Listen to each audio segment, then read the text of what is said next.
Hello everyone. कैसे हैं आप सब। आज का जो हमारे डिस्कशन के जो टॉपिक है नेशनल अफेयर्स, तो पूरे हफ्ते की नेशनल अफेयर्स के ऊपर जो करंट अफेयर्स आए हैं उन सभी के बारे में हम आज के इस वीडियो में डिस्कस करने वाले हैं, जो कि आपके एग्जाम पॉइंट ऑफ व्यू से बहुत ही इंपॉर्टेंट है। जो भी आप कम्पिटिटिव एग्जाम्स के लिए प्रिपरेशन कर रहे हैं उन सब के लिए भी बहुत ही फायदेमंद होगा। तो इस वीडियो को जो है एंड तक ज़रूर देखिएगा। और अभी तक अगर आप लोगों ने हमारा चैनल सब्सक्राइब नहीं किया है तो प्लीज़ सब्सक्राइब कर लीजिए और साथ ही साथ बेल आइकन भी दबा दीजिए ताकि आपको अगला नोटिफिकेशन मिल सके। तो चलिए आज का डिस्कशन शुरू करते हैं।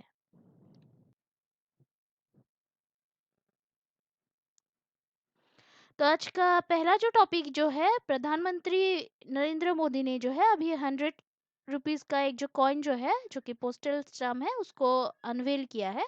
तो ये उसी से रिलेटेड टॉपिक है। और पीएम नरेंद्र मोदी ने ये लखनऊ में जो विश्वविद्यालय जो है उसके शताब्दी की स्थापना दिवस के अवसर पर ये 100 रुपये का जो एक जो कॉइन जो है, और जो कि एक जो पोस्टल स्टैम्प जो है उसका अनवेल किया है। तो ये उसी से रिलेटेड टॉपिक है। तो अभी 25 नवंबर 2020 को प्रधानमंत्री नरेंद्र मोदी ने लखनऊ विश्वविद्यालय के एक आभासी मंच पर जो है 100 रुपये के शताब्दी स्मारक सिक्के का अनावरण किया है, यानी कि अनवेल किया है इस मतलब जो 100 रुपये कॉइन जो है उसको। और अभी उन्होंने जो है लखनऊ विश्वविद्यालय के 100 जो मतलब जो 100 जो स्थापना दिवस जो है उसके उपलक्ष्य में आयोजित कार्यक्रम में इंडिया पोस्ट द्वारा जारी स्मारक डाक टिकट और इसके कवर का विमोचन भी किया उन्होंने।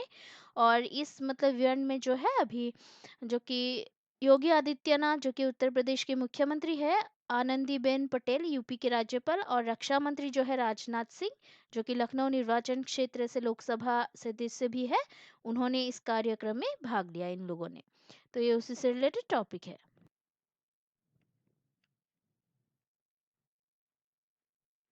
अभी नेक्स्ट जो टॉपिक जो है, मेटी और आईबीएम इंडिया ने जो है एआई एंड क्लाउड में सीएससी इकोनो इकोसिस्टम के अपस्किल सदस्य करने में सहयोग किया है, यानी कि कोलैबोरेट किया है। तो ये उसी से रिलेटेड टॉपिक है। तो अभी इलेक्ट्रॉनिक्स और सूचना प्रौद्योगिकी मंत्रालय मेटी और international business machines IBM India ने जो है एआईएन क्लाउड जैसी नई युग की तकनीकों में सीएससी इकोसिस्टम के सदस्यों को अपग्रेड करने के लिए जो है सामान्य सेवा केंद्र यानी कि सीएससी अकादमी कॉमन सर्विसेज सेंटर योजना का हिस्सा जो कि है, उसके माध्यम से एक शिक्षा और स्किलिंग इकोसिस्टम स्थापित करने के लिए जो है सहयोग किया है।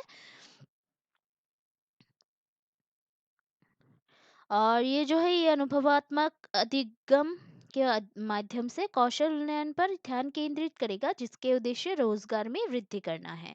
तो ये उसी से रिलेटेड टॉपिक है।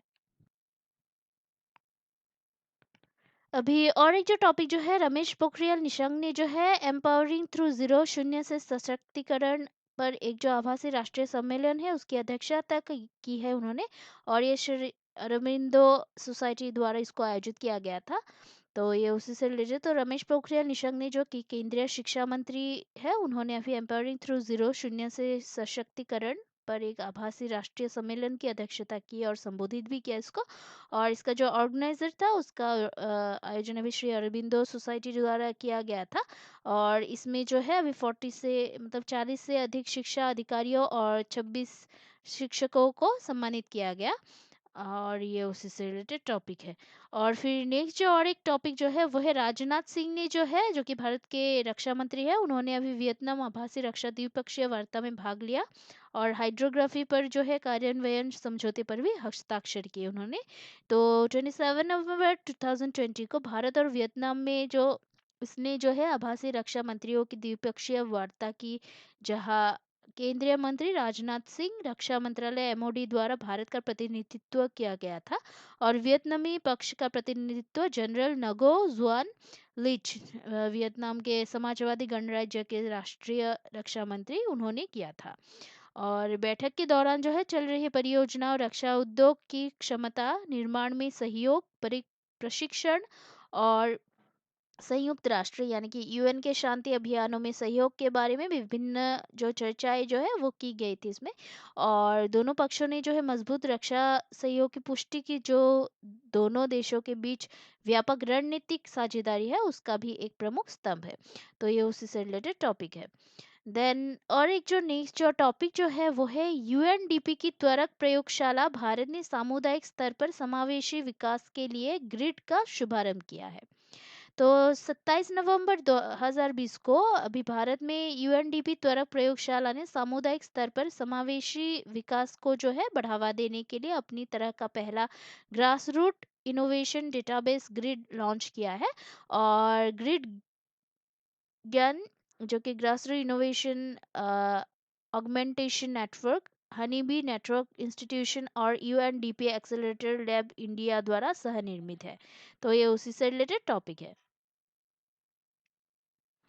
अभी और जो एक जो नेक्स्ट जो टॉपिक जो है वो है पीएफसी और आरईसी ने जो है बक्सर बिहार में थर्मल पावर प्लांट के लिए आईएनआर 8520 करोड़ ऋण प्रदान करने के लिए एसजेवीएन के साथ जो है समझौता ज्ञापन पर हस्ताक्षर किए हैं। तो ये उसी से रिलेटेड है टॉपिक है। समझौता का ज्ञापन यानी कि एमओयू उस पर साइन किया है, मेमोरेंडम ऑफ अंडरस्टैंडिंग पर साइन किया है।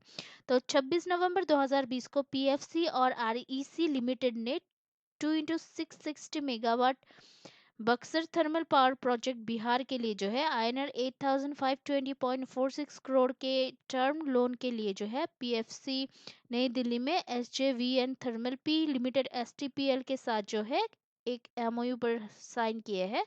और पावर फाइनेंस कॉरपोरेशन पीएफसी के सीएमडी रविंदर सिंह ढिल्लो एसवीवीएन, उनके सीएमडी एनएल शर्मा, एके सिंह निर्देशक वित्त एसजेवीएन और अन्य की उपस्थिति में ये एमओयू जो है साइन किए गए। तो ये उसी से रिलेटेड टॉपिक है।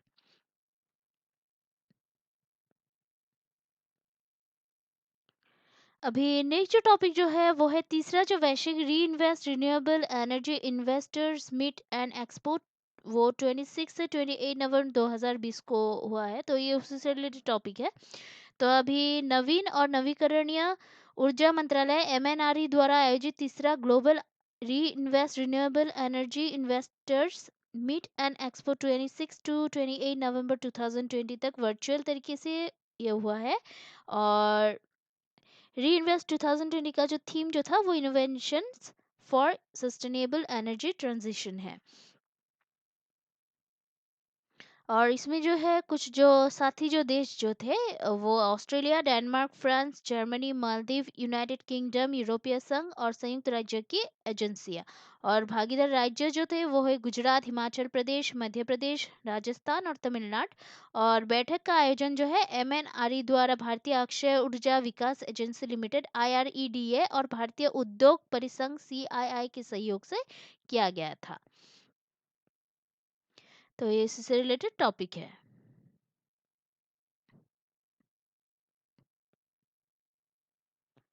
और अभी एक जो टॉपिक जो है गवर्नमेंट ऑफ इंडिया ने जो है मिशन कोविड सुरक्षा के लिए जो है 900 करोड़ रुपए का तीसरा स्टिमुलस जो पैकेज जो है वो आवंटित किया है।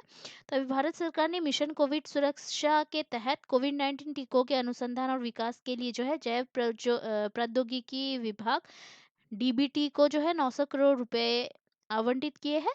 और ये जो है ये तीसरा प्रोत्साहन पैकेज है। पहले से ही 12 महीनों की अवधि के लिए जो है 900 करोड़ रुपए का प्रोत्साहन है जो कि चरण 1 के परीक्षणों के लिए आवंटित किया गया है।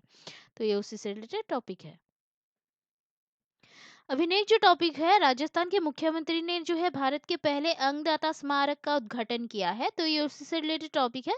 तो अभी 27 नवंबर 2020 को जयपुर में 11वें जो राष्ट्रीय अंगदान दिवस समारोह के अवसर पर राजस्थान के सीएम अशोक गहलोत ने जो है देश में अपनी तरह के पहले जो ऑर्गन डोनर मेमोरियल जो है उसका ई उद्घाटन किया है, इनोग्रेशन किया है। तो अभी Mohan foundation, Jaipur citizen forum और जयपुर नगर निगम द्वारा एसएमएस अस्पताल के जो पास है अंगदाता स्मारक बनाया गया है। तो ये उसी से रिलेटेड टॉपिक है। अभी नेक्स्ट जो टॉपिक जो है, प्रधानमंत्री मोदी ने जो है पंडित दीनदयाल पेट्रोलियम विश्वविद्यालय के 8वें दीक्षांत समारोह को संबोधित किया है। हाल ही में, तो ये उसी से रिलेटेड टॉपिक है। तो अभी प्रधानमंत्री नरेंद्र मोदी ने गुजरात के गांधीनगर में पंडित दीनदयाल पेट्रोलियम विश्वविद्यालय के 8वें जो दीक्षांत समारोह है उसके अवसर पर वीडियो कॉन्फ्रेंस के माध्यम से छात्रों को संबोधित किया। और पीएम ने जो है मोनोक्रिस्टलाइन सोलर फोटोवोल्टिक पैनल और centre of excellence for water technology का जो है आधारशिला भी रखी। तो ये उसी से रिलेटेड टॉपिक है। और फिर और एक जो टॉपिक जो है अभी नागालैंड में जो है अभी हॉर्नबिल त्योहार 2020 का जो 21st जो एडिशन जो है वो पहली बार के लिए नागालैंड में मनाया गया है, ये हॉर्नबिल का जो है उसको आभासी तरीके से। तो ये उसी से रिलेटेड टॉपिक है। तो अभी 1 दिसंबर 2020 को नागालैंड ने 1 से 5 दिसंबर से हॉर्नबिल त्योहार 2020 के 21वीं संस्करण का आयोजन पहली बार वर्चुअल तरीके से महामारी के कारण करना शुरू किया है। और हॉर्नबिल त्योहार जो है त्योहारों का त्योहार है उसके रूप में जाना जाता है, इसको त्योहारों के त्योहार के रूप में। और ये राज्य के पर्यटन और संस्कृति विभाग द्वारा नागालैंड के किसामा कोहिमा का नागा हेरिटेज विलेज में आयोजित किया जाता है। और इसका जो लक्ष्य जो है नागालैंड की समृद्धि संस्कृति को पुनर्जीवित और संरक्षित करना और पर्यटन को बढ़ावा देने के लिए अपनी असाधारण परंपरा को प्रदर्शित करना है। तो ये उसी से रिलेटेड टॉपिक है। देन अभी नेक्स्ट जो एक जो टॉपिक है वो है लचित बोरफुकन, यानी कि लासित बोरफुकन, जो कि पौराणिक अहोम जनरल है, उनको याद करने के लिए 24 नवंबर को जो है पूरे असम में लासित दिवस मनाया जाता है। तो अभी जो कि 2020 का जो लासित दिवस है वो उसको मनाया गया है हाल में। तो ये उसी से रिलेटेड टॉपिक है, 24 नवंबर को मनाया गया है। तो लासित दिवस जो है वो है अभी 24 नवंबर को भारत में असम राज्य भर में मनाया जाता है, जो कि अहोम साम्राज्य अभी जो कि गुवाहाटी असम है उसके सेनाध्यक्ष चाव लाचित बोरफुकन के वीरता को याद करने के लिए जो है इसको मनाया जाता है। और लाचित दिवस जो है लाचित दिवस 2017 के बाद से पूरे भारत में मनाया जाता है। राज्य नायक लाचित बोरफुकन की जयंती को चिन्हित करने के लिए इस दिन को मनाया जाता है। और 17वें लाचित बोरफुकन जो थे वो 17वीं शताब्दी के दौरान चाओ लाचित ने अहोम साम्राज्य के कमांडर के रूप में कार्य किया था। और मुगल के खिलाफ जो है 1671 से साराघाट की लड़ाई में उन्होंने, साराघाट नहीं एक्चुअली सरायघाट, जो कि ब्रह्मपुत्र के ऊपर जो सबसे लंबा जो ब्रिज होता है, जो पुल है सरायघाट, उसी के लड़ाई में। और उन्होंने जो है असम में मुगल साम्राज्य के विस्तार के खिलाफ लड़ाई लड़ी और उन्होंने जो है असम क्षेत्र में मुगल प्रादेशिक लाभ का उल्टा में योगदान दिया। और सरायघाट की लड़ाई के बाद जो है अप्रैल 1672 में जो है प्राकृतिक कारणों से उनकी मृत्यु हो गई थी। तो ये उसी से रिलेटेड टॉपिक है। देन नेक्स्ट जो टॉपिक जो है SCOCHG के 19th जो सत्र की जो मेजबानी है वो भारत ने की। और साझा बोध विरासत पर जो है पहली बार एससीओ ऑनलाइन अंतर्राष्ट्रीय प्रदर्शनी आयोजित की गई। तो ये उसी से रिलेटेड है। तो 30 नवंबर 2020 को भारत ने Shanghai cooperation organisation SCO council of heads of government SCO CHG की 19वीं जो मतलब 19वीं जो बैठक जो है उसकी मेजबानी की। और इसकी अध्यक्षता जो है नई दिल्ली के भारत के उपराष्ट्रपति मुप्पवरपु वेंकैया नायडू ने की। और ये भारत की अध्यक्षता में आयोजित पहली शिखर स्तरीय बैठक थी, क्योंकि इसने जो है 2017 में संगठन की पूर्ण सदस्यता प्राप्त की थी। और ये एससीओ के प्रधानमंत्रियों के जो स्तर पर एक वार्षिक शिखर सम्मेलन है और मुख्य रूप से जो संगठन के व्यापार और आर्थिक एजेंडे है उससे संबंधित है। तो ये उससे से रिलेटेड टॉपिक है। देन अभी नेक्स्ट जो एक जो टॉपिक है वो है केंद्रीय खेल मंत्री किरेन रिजिजू ने जो है फिट इंडिया स्कूल वीक कार्यक्रम का दूसरा जो संस्करण जो है उसको लॉन्च किया है। तो युवा मामलों और खेल के जो लिए राज्य मंत्री जो है एमओए स्वतंत्र प्रभार किरेन रिजिजू, उन्होंने अभी फिट इंडिया स्कूल वीक कार्यक्रम का दूसरा संस्करण 25 नवंबर 2020 को वर्चुअल तरीके से लॉन्च किया। और इसका जो उद्देश्य जो है बच्चों को अपनी दिनचर्या में शारीरिक गतिविधि और जो कि खेल को जो है शामिल करने के लिए प्रोत्साहित करने के लिए स्कूलों पर जोर दिया जाता है, क्योंकि वे पहले स्थान है जहां आदतें बनती है और हर भारतीय जो है उसको फिट बनाना है इसका लक्ष्य। तो ये उसी से रिलेटेड टॉपिक है। देन अभी नेक्स्ट जो टॉपिक है वो है हैक्सचन और AFC इंडिया लिमिटेड ने जो है भारत में 1000 से एग्रीटेक स्टार्टअप को बढ़ावा देने के लिए भागीदारी की है। तो 16 नवंबर 2020 को हेक्सन और एएफसी इंडिया लिमिटेड यानी कि पूर्व में कृषि वित्त निगम लिमिटेड ने जो है अगले 5 वर्षों में भारत में 1000 से अधिक एग्रीटेक यानी कि कृषि प्रौद्योगिकी स्टार्टअप्स को जो है सहयोग करने के लिए एक समझौता ज्ञापन पर हस्ताक्षर किए हैं। समझौता ज्ञापन यानी कि एमओयू पर हस्ताक्षर किए हैं। देन नेक्स्ट जो टॉपिक है वो है केंद्रीय कृषि और किसान कल्याण मंत्री ने जो है ग्रामीण क्षेत्रों में प्राथमिक सहकारी समितियों में किसानों को प्रशिक्षित करने के लिए जो है सहकार प्रज्ञा की शुरुआत की। और 24 नवंबर 2020 को केंद्रीय कृषि और किसान कल्याण मंत्री ने नरेंद्र सिंह तोमर ने जो है राष्ट्रीय सहकारी विकास निगम की एक जो पहल जो है सहकार प्रज्ञा उसका शुभारंभ किया है। और एनसीडीसी के सहकार प्रज्ञा के 45वां ने जो 45 जो नए जो प्रशिक्षण मॉड्यूल्स लक्षण लक्ष्मण राव इनामदार राष्ट्रीय सहकारी अनुसंधान और विकास अकादमी लिनैक के साथ भारत के ग्रामीण क्षेत्रों में जो है प्राथमिक जो सहकारी समितियों को जो है प्रशिक्षण प्रदान करेंगे। और ये जो सहकार प्रज्ञा लिनैक द्वारा पूरे भारत में 18 जो क्षेत्रीय जो प्रशिक्षण केंद्रों को जो है उनके नेटवर्क के माध्यम से एनसीडीसी की प्रशिक्षण क्षमता को बढ़ाता है। और लिनक्स की स्थापना जो है उसकी और पूरी तरह से एनसीडीसी द्वारा वित्त पोषित है। तो ये उसी से रिलेटेड टॉपिक है। अभी नेक्स्ट जो टॉपिक जो है वो है अभी 10th जो राष्ट्रीय विज्ञान फिल्म महोत्सव 2020 का जो आयोजन है आभासी तरीके से विज्ञान प्रसार द्वारा किया गया है। तो ये उसी से रिलेटेड टॉपिक है। तो अभी 10th जो राष्ट्रीय विज्ञान फिल्म महोत्सव 2020 का आयोजन विज्ञान प्रसार द्वारा किया गया था, जो कि विज्ञान प्रसार विज्ञान और प्रौद्योगिकी विभाग डीएसटी भारत सरकार और त्रिपुरा राज्य विज्ञान और प्रौद्योगिकी परिषद त्रिपुरा सरकार के तहत एक स्वायत्त एजेंसी है। 4 दिवसीय फिल्म महोत्सव 24 से 27 नवंबर 2020 तक आयोजित किया गया था। और ये इस कार्यक्रम का उद्घाटन जो है 24 नवंबर 2020 को त्रिपुरा के जो उप मुख्यमंत्री है जिष्णुदेव वर्मा उनके द्वारा किया गया था। और इसका उद्देश्य राष्ट्रीय विज्ञान फिल्म महोत्सव पेशेवरों शौकीनों और छात्र फिल्म निर्माताओं को विभिन्न विषयों के तहत बनाई गई अपनी जो विज्ञान फिल्मों का प्रदर्शन जो है उसको करने के लिए एक अनूठा मंच प्रदान करता है। तो ये उसी से रिलेटेड टॉपिक है। देन अभी नेक्स्ट टॉपिक जो है एमओपीएनजी मंत्री धर्मेंद्र प्रधान ने जो है आईओसी द्वारा विकसित भारत का पहला जो 100 ऑक्टेन पेट्रोल XP100 उसको लॉन्च किया है हाल में। तो ये उसी से रिलेटेड टॉपिक है।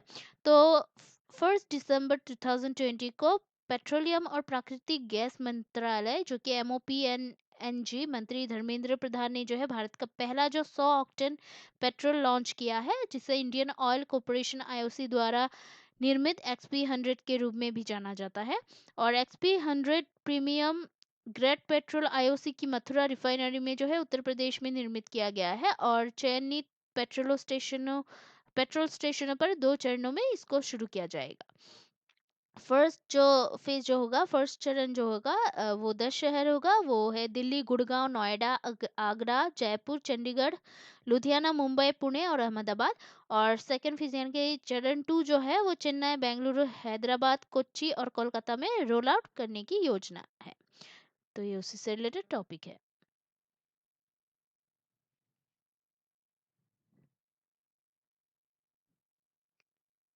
अभी और एक जो टॉपिक जो है सीईआरटी इन और कैस्पर्सी ने जो है पारस्परिक साइबर सुरक्षा क्षमताओं में सुधार के लिए जो है एक रणनीतिक जो समझौते पर जो है हस्ताक्षर किए है, मतलब पैक्ट पर साइन किया है। तो ये उससे रिलेटेड है। तो 30 नवंबर 2020 को एक साइबर सुरक्षा फर्म कैस्पर्सकी और भारतीय कंप्यूटर आपातकालीन प्रतिक्रिया टीम सीईआरटी इन ने जो है भारत में एक सुरक्षित साइबर स्पेस बनाने के लिए जो है एक साथ काम करने आपसी साइबर सुरक्षा क्षमताओं में सुधार के लिए जो है एक रणनीतिक साझेदारी की घोषणा की है। तो ये उसी से रिलेटेड टॉपिक है। और अभी नेक्स्ट जो टॉपिक जो है वो है जनजातीय मामलों के जो मंत्री हैं अर्जुन मुंडा, उन्होंने मध्य प्रदेश में पहला जो आभासी आदि महोत्सव जो है वो शुरू किया है। तो ये उसी से रिलेटेड टॉपिक है। तो अभी दिसंबर 2020 को आदिवासी मामलों के कैबिनेट मंत्री अर्जुन मुंडा ने जो है मध्य प्रदेश में आदि महोत्सव का पहला जो आभासी संस्करण है उसको लॉन्च किया। और आदि महोत्सव को आदिवासी उत्पादों, संस्कृति और उनको बढ़ावा देने के लिए आयोजित किया जाता है, जिससे आदिवासी आय में वृद्धि होती है। तो ये उसी से रिलेटेड टॉपिक है।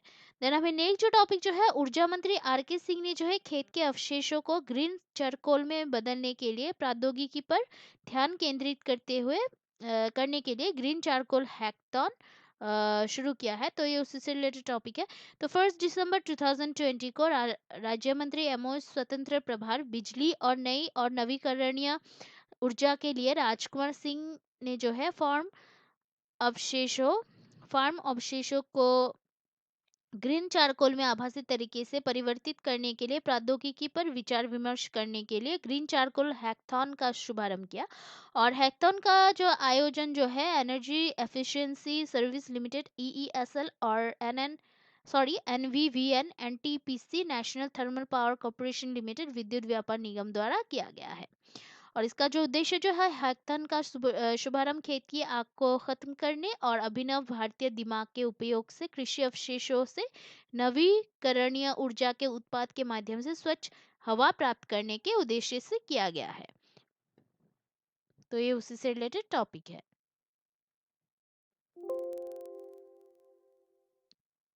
अभी नेक्स्ट जो टॉपिक जो है, 2 डीआरडीओ प्रयोगशालाओं SASC-DTRL को जो है विलय करके डीआरडीओ ने जो है नई जो प्रयोगशाला जो है defence geo informatics research establishment उसको बनाया है। तो ये उसी से रिलेटेड टॉपिक है।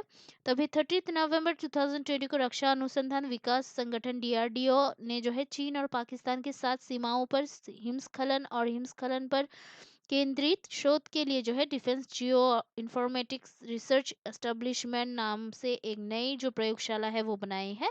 और इस नई प्रयोगशाला को मौजूदा प्रयोगशालाओं मनाली स्थित हिम और हिमस्खलन अध्ययन प्रतिष्ठान SASC और दिल्ली स्थित defence terrain research laboratory DTRL का विलय करके स्थापित किया गया था।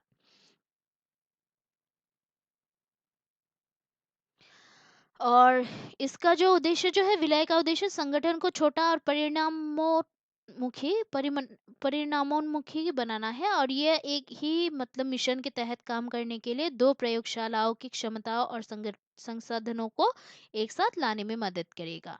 तो ये उसी से रिलेटेड टॉपिक है।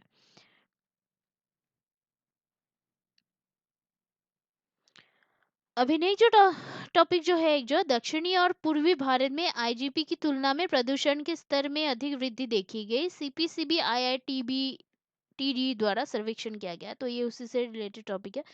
तो अभी सीपीसीबी आईआईटीडी केंद्रीय प्रदूषण नियंत्रण बोर्ड भारतीय प्रौद्योगिकी संस्थान दिल्ली द्वारा किए गए एक सर्वेक्षण के अनुसार दक्षिण भारत और पूर्वी भारत ने जो है भारत गंगा के मैदान आईजीपी की तुलना में प्रदूषण के स्तर में वृद्धि की उच्च दर दर्ज की है। और स्टडी 2019 के सैटेलाइट डेटा के आधार पर किया गया था। और जो वायु प्रदूषण को स्थानिक रूप से देखने के लिए अपनी तरह का पहला सर्वेक्षण है। और उन्होंने जो है ये भी पाया कि शहरी भारत के साथ साथ ग्रामीण भारत में वायु प्रदूषण में वृद्धि हुई है। देन अभी नेक्स्ट जो एक जो टॉपिक है वो है उड़ीसा ने जो है 9वें अंतर्राष्ट्रीय सैंड आर्ट उत्सव और 31st मतलब 31वें जो कर्नाटक नृत्य समारोह है उसकी मेजबानी की है। तो ये उसी से रिलेटेड टॉपिक है। तो 1 से 5 दिसंबर 2020 तक उड़ीसा सरकार के पर्यटन विभाग ने जो है उड़ीसा के पूरी जिले में के चंद्रभागा बीच पर अंतर्राष्ट्रीय सैंड आर्ट उत्सव के 9वें जो संस्करण और कोविड-19 प्रोटोकॉल के पालन के साथ कोणार्क नृत्य महोत्सव का 31वां जो संस्करण है उसको आयोजित किया। और ये जो मतलब रेत कला महोत्सव भारत और दुनिया भर के कुशल कलाकारों द्वारा गढ़ी गई शानदार रेत कला को प्रदर्शित करता है। और ये जो है उड़ीसा के चंद्रभागा के सुनहरे समुद्र तट पर आयोजित किया जाता है। तो ये उसी से रिलेटेड टॉपिक है। अभिलेख जो टॉपिक जो है, भारत की शीर्ष 10 पुलिस स्टेशनों की सूची 2020 जारी की गई। मणिपुर का नोंगपोक सेक्मे सबसे ऊपर रहा इसमें। तो 3 दिसंबर 2020 को गृह मंत्रालय एमएचए ने जो है आभासी 55वें जो वार्षिक पुलिस महानिर्देशक डीजीपी और आईजीपीएस पुलिस के इंस्पेक्टर जनरल सम्मेलन 2020 के दौरान 2020 के लिए जो है भारत की शीर्ष 10 पुलिस स्टेशनों की वार्षिक सूची जो है वो जारी की है। मतलब जो लिस्ट जो है, ईयरली लिस्ट, वो जारी की है। इसमें जो है प्रधानमंत्री नरेंद्र मोदी, केंद्रीय मंत्री अनिल चंद्र शाह, एमएचए सहित अन्य लोगों ने जो है भाग लिया इसमें। और इस लिस्ट में जो है मणिपुर के नोंगपोक जो सैकमे थाने जो है उसको सबसे ऊपर थाउबल जिले में भारत में सबसे अच्छा प्रदर्शन करने वाला पुलिस स्टेशन बनाया गया। इसके बाद तमिलनाडु के सलेम शहर में एडब्ल्यूपीएस सुरमंगलम और अरुणाचल प्रदेश के चांगलांग जिले में जो है खरसांग वो था। देन अभी नेक्स्ट जो टॉपिक जो है वो है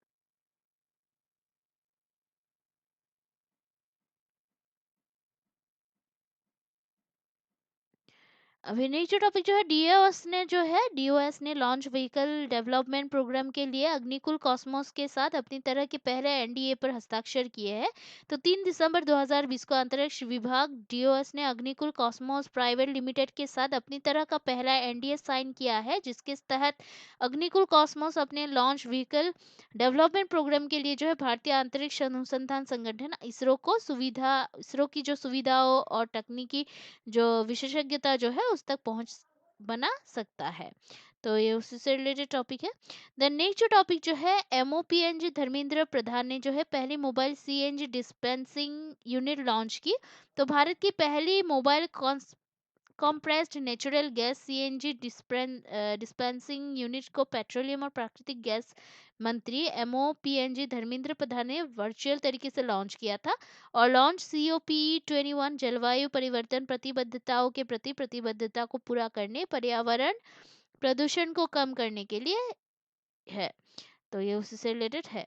देन नेक्स्ट जो टॉपिक जो है, सिकोया इंडिया ने जो है महिला उद्यमियों को बढ़ावा देने के लिए WEP के सहयोग से सिकोया पार्क लॉन्च किया है। तो 3 दिसंबर 2020 को भारत में महिला उद्यमिता को बढ़ावा देने के लिए equity financing firm sequoia India ने जो है नीति आयोग के महिला उद्यमिता मंच WEP के साथ भागीदारी की। इस साझेदारी के साथ सिकोया इंडिया ने जो है भारत और दक्षिण पूर्व एशिया में महिला उद्यमियों के लिए WEP के सहयोग के उससे 1 साल लंबा कार्यक्रम सिकोया स्पार्क को लॉन्च किया।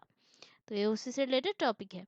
देन नेक्स्ट जो टॉपिक जो है वो है उपराष्ट्रपति वेंकैया नायडू ने जो है भारत के दिवंगत प्रधानमंत्री के गुजराल के आभासी तरीके से डाक टिकट जारी किया है। तो ये उसी से रिलेटेड टॉपिक है। तो अभी 4 दिसंबर 2020 को उपराष्ट्रपति वेंकैया नायडू ने भारत के दिवंगत प्रधानमंत्री जो कि और स्वतंत्रता सेनानी थे वो गुजराल, इंद्र कुमार गुजराल, उनके सम्मान में एक स्मारक डाक टिकट जो है वो जारी किया है।